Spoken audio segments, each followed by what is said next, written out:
next is the separation of the first stage, which should take place in about a minute's time. This will be followed after another minute by the jettisoning of the payload fairings. This will happen over the northern Atlantic, and 20 minutes' time. And we say all this roughly because we don't actually have any telemetry until we get the acquisition of the first signal. We have telemetry until shortly after the separation of the upper stage from the second stage, and this will catch on again about 12 minutes after the separation of the satellite. If we go back to that other image, of course, when we saw the liftoff, the smoke left behind was yellow. Why is that? That comes from the oxidizer tanks, and when the oxidizer hits the air, ambient air, it goes orange. It's just a chemical reaction. Well, we're seeing here now the fairings coming away, as there's a great animation of how it's going to take its course around the Earth. And why is it launched towards the east?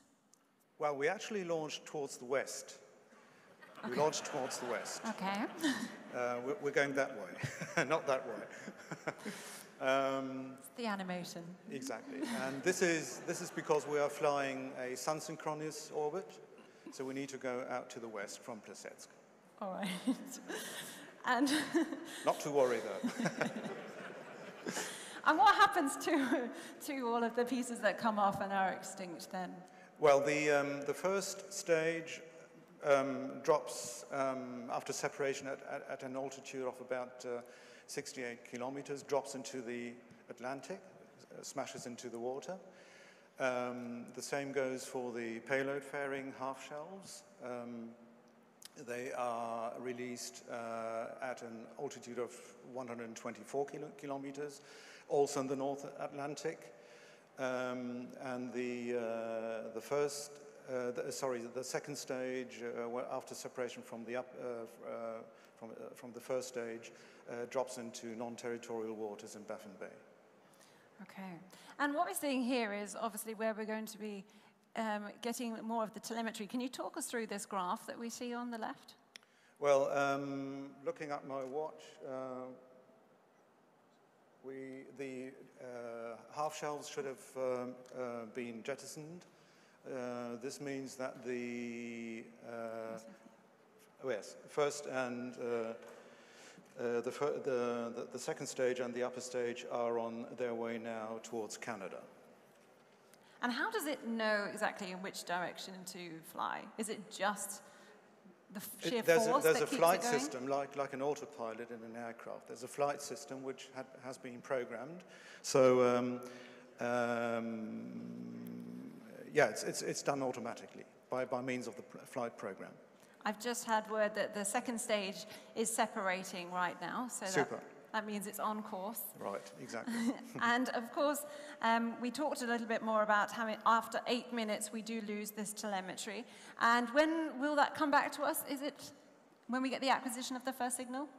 This will be 12 minutes after the separation of the satellite from the upper stage. All right. So we will be without telemetry during the Breezes flight across the Pacific until it traverses Madagascar and releases the satellite. Is there anything more that you'd like to tell us about this Earth orbit? Well, probably a few more words about our company and the missile. This is actually, now, today's Friday the 13th. We know, we've had several mishaps. What is more, this actually is our 13th flight.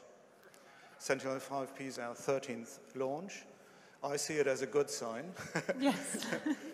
Our last launch was Sentinel-3A in February last year, so we have already supported the Copernicus program with one successful launch last year. The previous launches for ESA were launches with Earth Explorer satellites, not Copernicus. Copernicus for us only started early last year.